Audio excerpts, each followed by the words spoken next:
Ho, ho, ho. Welcome to the Azure Festive Tech Calendar.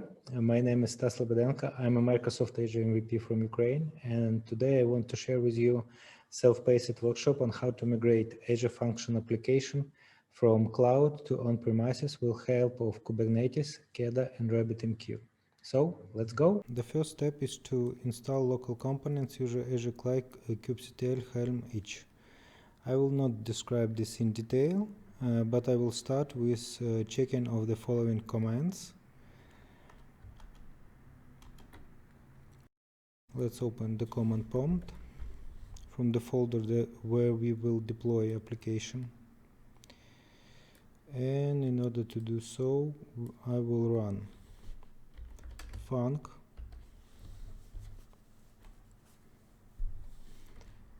az docker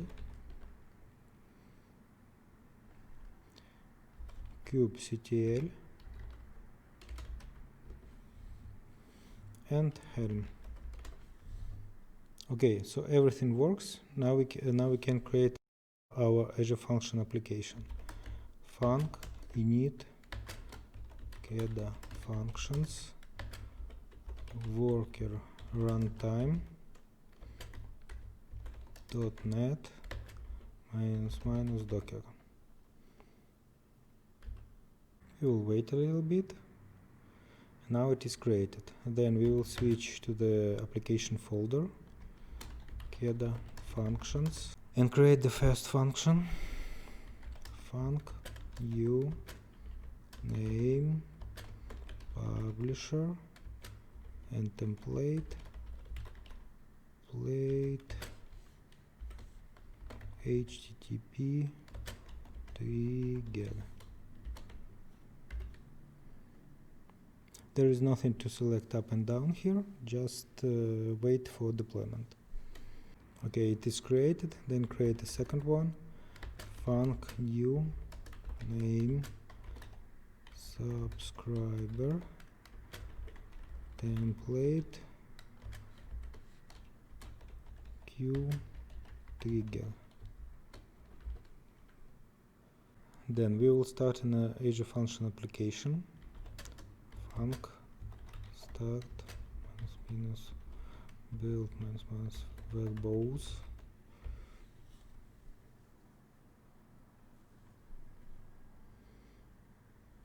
And while it's opening, we open in additional command prompt for our curl command.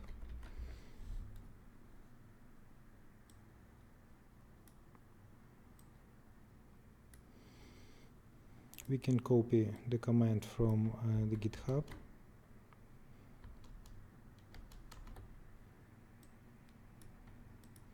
and just paste it here. We will run it, and as you can see, the request is processed and we got the response here. Now let's proceed to the next step. Deployment of Azure infrastructure. First thing, I will copy the first line here, switch to the Azure portal, open the Cloud Shell, then I will paste this variable but leave it empty. So we copy paste in the next batch and making paste here. Now while this is deploying, we will move back to our workshop and see the next step. We need to update our code, and here we have a full sample. So I will use this sample. This is the publisher function. I will copy it.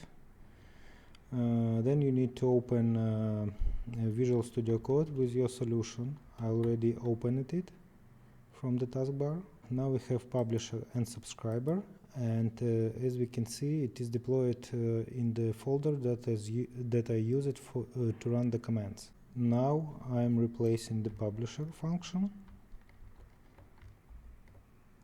As you can see, here is the queue name and connection string here. Now I'm switching back to the GitHub Switching back to the Azure portal, as we can see, everything is still in deployment. Now I'm copy pasting subscriber function, switching back to publisher and switching to the subscriber and replacing the subscriber now. As you can see, it's slightly misaligned, so we are using Shift Tab. Here we also have a storage queue and storage queue with results. We are saving everything in application, switching back to the portal and checking our deployment status. Now we have the AKS create, service principal is created, running, and now infrastructure is deployed, and all we need to do is to copy paste this account string. Account connection string is this one. Switching, opening local settings JSON and replacing Azure Web Storage with this connection string, saving everything and checking back our resources. When we hit refresh, we see that group with cluster is deployed. We have a Kubernetes service, container registry and storage account with our output queues. An additional group that will contain public IP address, agent pool, virtual machine scale set, virtual network and load balancer. But now we need to double check if our solution is working locally. For this we will open the storage account, open queues and open K8 results. Then we're switching back to our application. We need to open the terminal.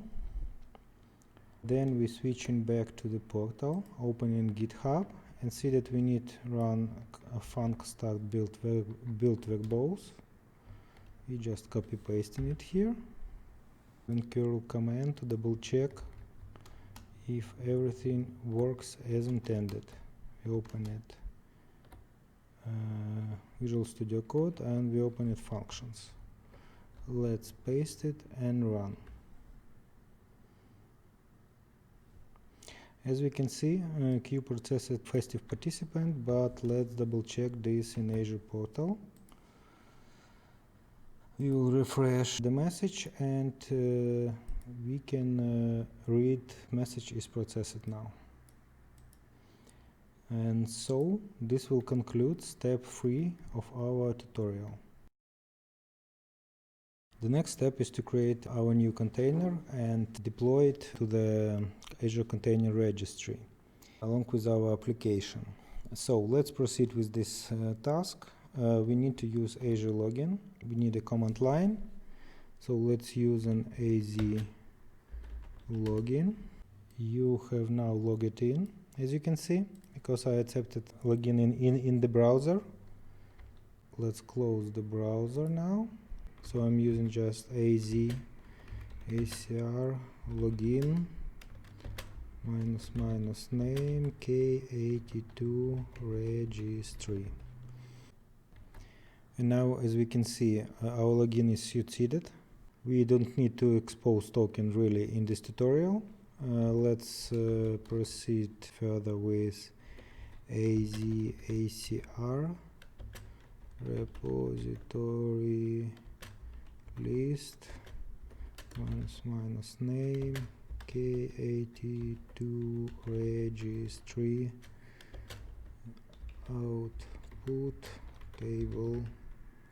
Just to observe that no containers are there. Nothing is there. Okay. AZ AKS get credentials resource group K82 calendar --name K82 calendar overwrite existing. You can just copy paste it.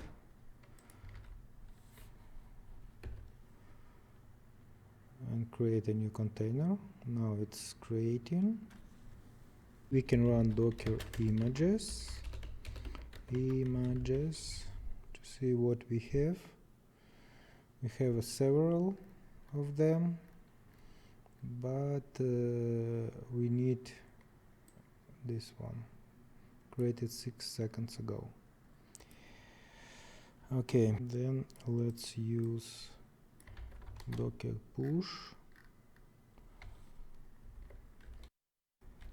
And now, as we can see, everything is pushed and completed. And so we can check our repository.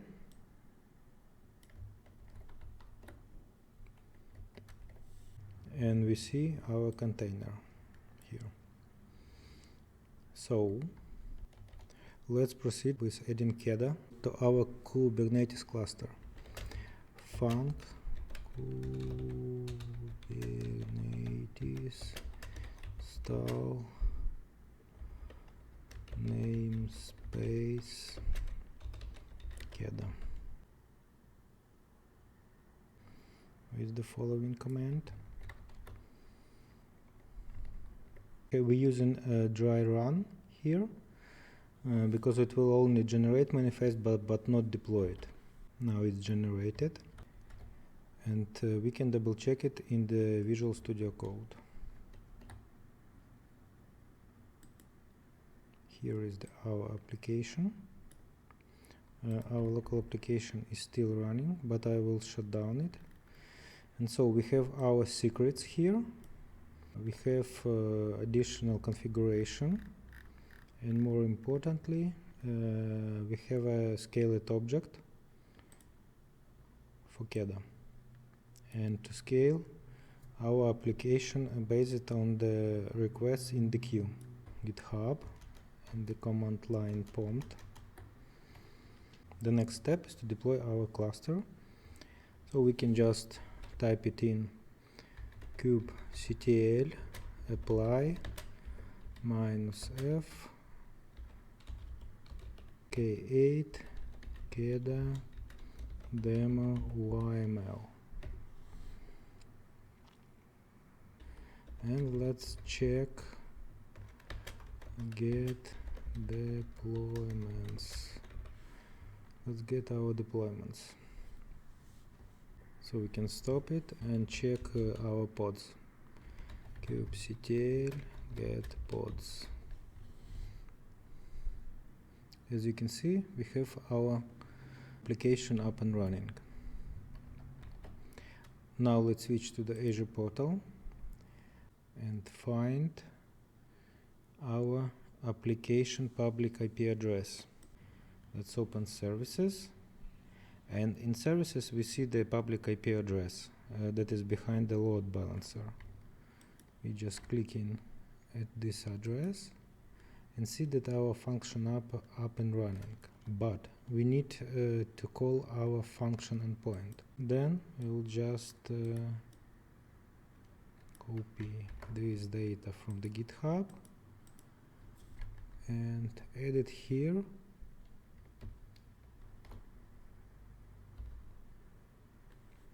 As we can see, everything is working. Now quest calendar quest, and this is also working. And now we can additionally double check that everything is processed via storage queue results, and as you can see, everything is here. So this concludes the step 4 of our deployment.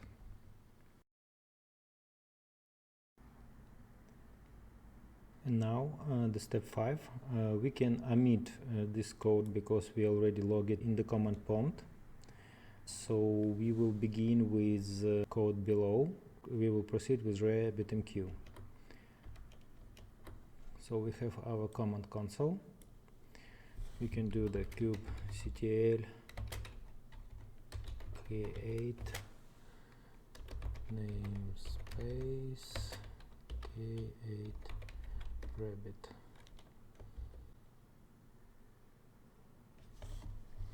It is created. Then we use Helm repo from Bitnami. I already have it. We double checking that we have RabbitMQ here. Okay, we checked this. Then we run the Helm repo update. This is complete. And then we will install RabbitMQ with this command. This command will not use the password. So anyway, we will run it. Then we will see the status of the deployment. As we can see, it is running. And now we need to get a secret. Secret is the password, because user it's our user. We're using this output command. We copy pasting this code, opening this in browser. Here is our password. We coming back here. Now we need to use this password in the connection string format.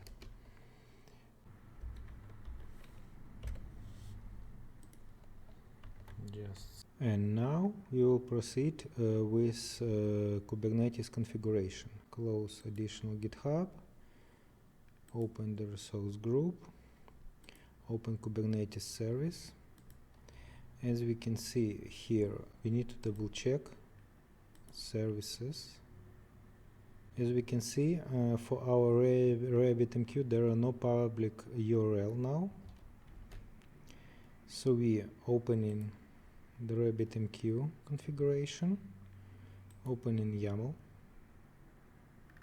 scrolling down to the bottom, and changing here cluster IP to load balancer.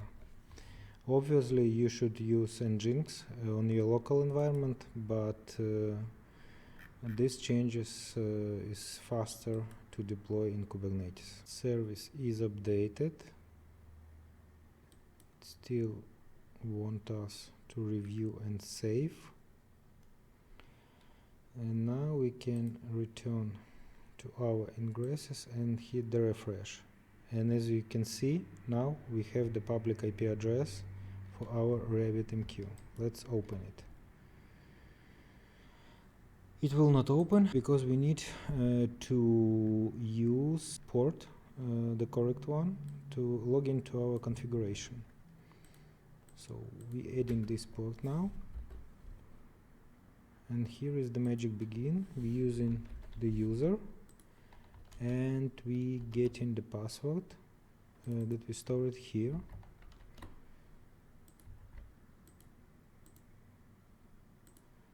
Don't save. We have RabbitMQ configuration. We go into the admin section if we need to add users. Otherwise, we need queues. Add a new queue. We will use a queue name from our deployment. It's K8Q. It's the same name that is located in Visual Studio Code. As we can see, the publisher outputs data to K8Q.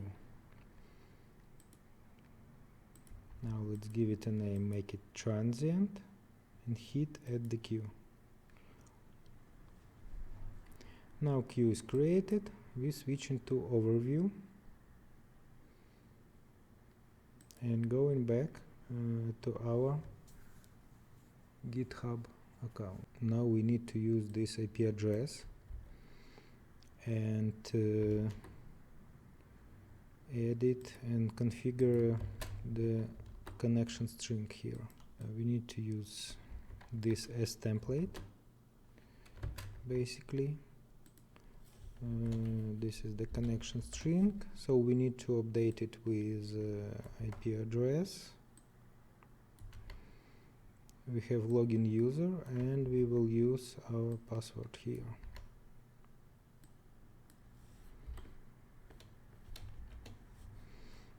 Okay, let's keep it. Let's keep this for now and move forward with configurations. Now we need edit KEDA functions demo.cs proj. Here we have it. It's just another dependency. We're saving everything right away. Then we need to change trigger function.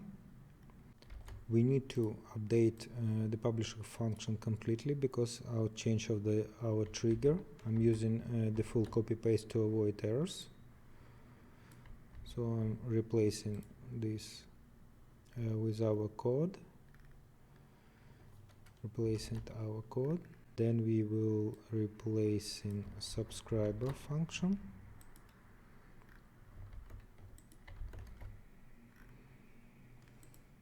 It's still not installed. And now we need to build and start our Azure Function application. We have it running. So let's get back to our GitHub account and run the curl command. For that we will need the command prompt,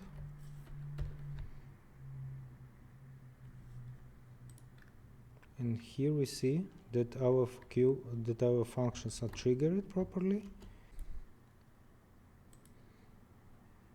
And now we need to build a new container with version 2 and push it to the container registry.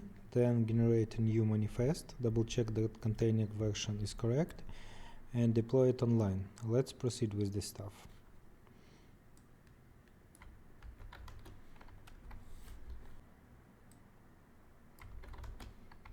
And now it is published. So let's generate a new manifest. Switch back to the Visual Studio Code to analyze the changes and see that we switched the scaler to the RabbitMQ trigger, and we have correct container version v2. Now we will switching back to the command line and deploying.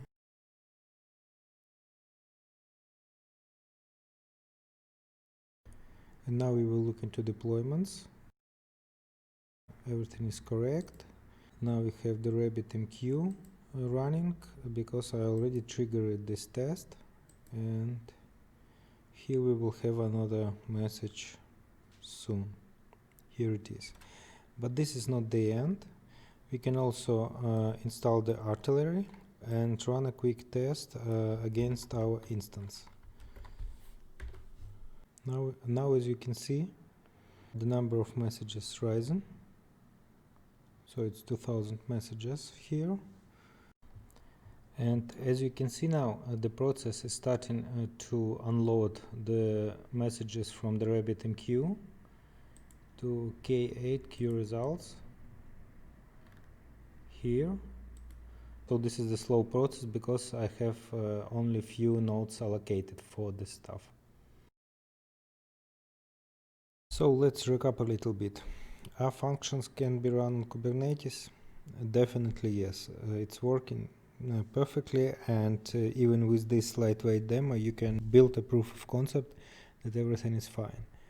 Are functions better in Azure? It's also yes, because it's cheaper, it's more powerful, it's a lot of features that you will miss on the Kubernetes. Are functions application the cloud agnostic? Definitely yes, because you can run Azure Functions on GCP and AWS. And the last but not least, do you need two solutions for on-prem and cloud? I don't think so. You can solve your issues with this as easy as it gets. So, thanks for visiting and cheers, bye.